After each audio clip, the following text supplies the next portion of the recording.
Greyhaven didn't vanish overnight. It simply stopped allowing itself to be remembered. Animals never entered Greyhaven, and mirrors refused to admit it existed.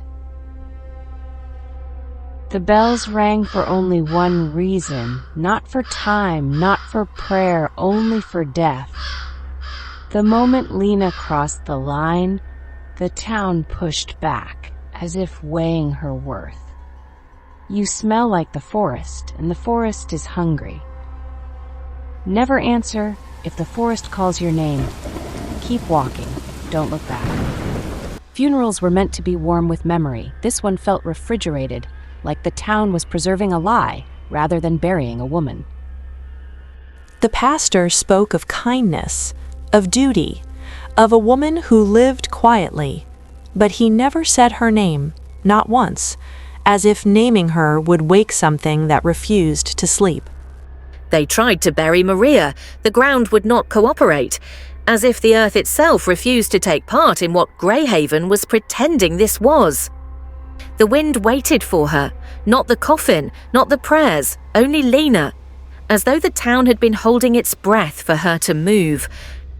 "Your mother begged us not to teach you," the woman whispered, "not because you weren't ready, but because she knew what learning would cost you." Lena remembered the sickness, doctors who couldn't explain it, a fever that behaved like something alive. She remembered her mother's words, not prayers, not medicine, and how the illness didn't break, it crawled away. The house didn't feel abandoned, it felt archived.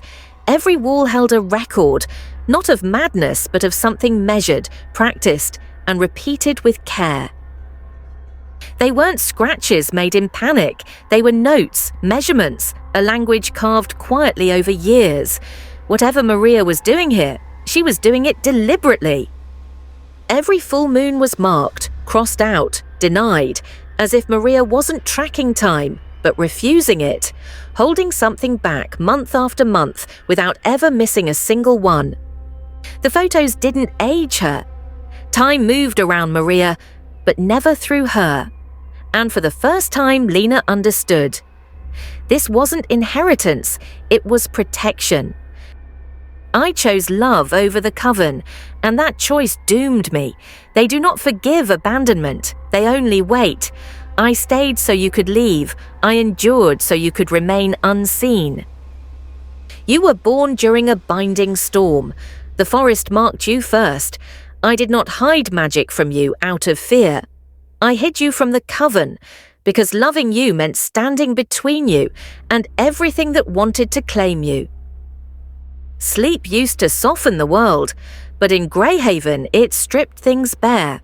Lena didn't drift into dreams, she was pulled, as if something had been waiting patiently for her to finally stop resisting.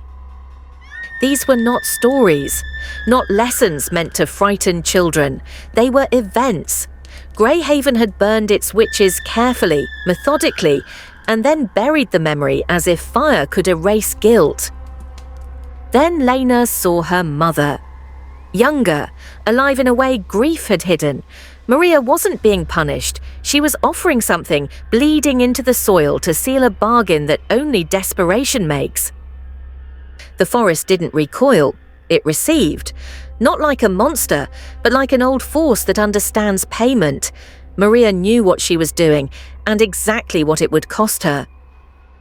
One witch must remain unnamed, not praised, not mourned, because the moment Greyhaven remembers her, it will remember what it did.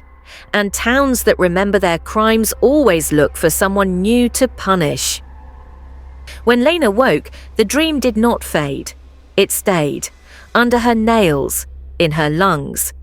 Proof that what she saw was not memory or imagination, but a warning that had crossed the line into reality. Thomas Reed had been the same age for as long as anyone could remember. Then one morning, he wasn't. His body caught up to decades all at once, collapsing time in front of witnesses who suddenly needed someone to blame for the impossible happening right before their eyes. Fear doesn't ask questions, it searches for direction, and when it finds a person standing alone, grief still fresh on her face, It decides that answers must be hiding somewhere inside her. Someone remembered an old chant, or thought they did.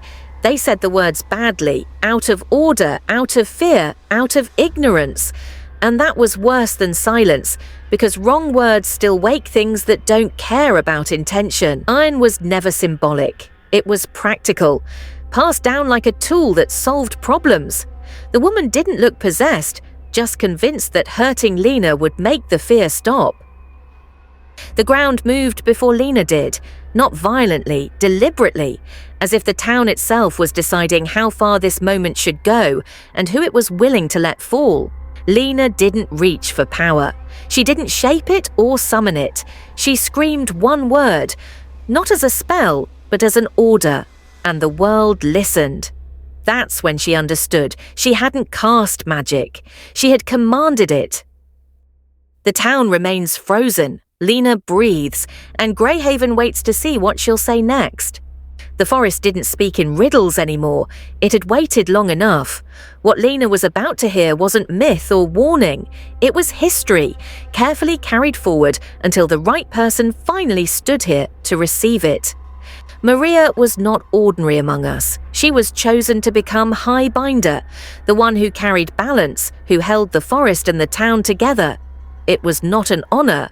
It was a sentence meant to last a lifetime. Then Maria fell in love, not with power, not with purpose, with a person. And in doing so, she chose a single life over a role that demanded she belong to everyone.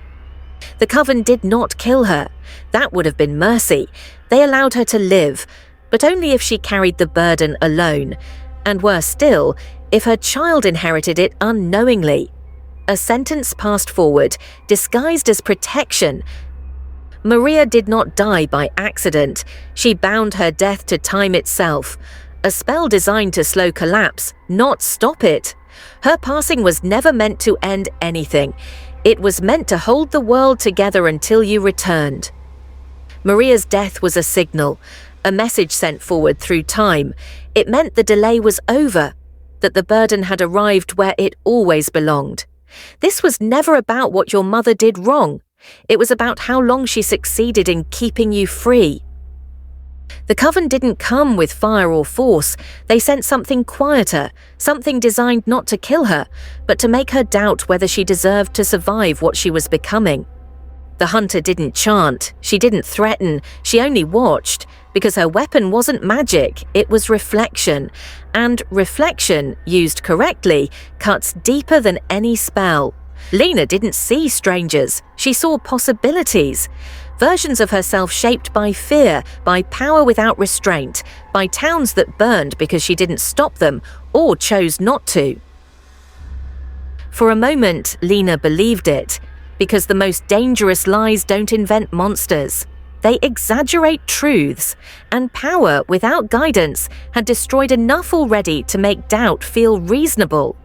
Fear stopped whispering. It gathered. When people feel cornered long enough, they stop looking for truth and start looking for fire. Something bright enough to convince themselves they're still in control. The book had waited longer than anyone else. It didn't force itself open. It didn't demand. It simply responded, as if it had been written for the exact moment someone finally needed to choose what kind of power they were willing to become. The spell was clear, direct. It would have ended the threat permanently, the kind of ending history rarely questions because it's written by whoever survives long enough to justify it. Power without mercy becomes the very thing that hunted us. It doesn't matter how justified it feels. If you forget the people, you become the fear they were taught to obey. Lena didn't stop the spell. She redirected it, not toward destruction, but toward understanding. She chose consequence over execution, knowing that memory, once fully felt, can be heavier than punishment. They didn't die, they remembered every accusation, every silence, every time fear made them choose cruelty over courage. And Lena learned something too. Mercy doesn't weaken power, it defines it. Lena didn't destroy Greyhaven, she didn't save it either. She removed her protection, just enough for the town to feel what standing alone actually meant.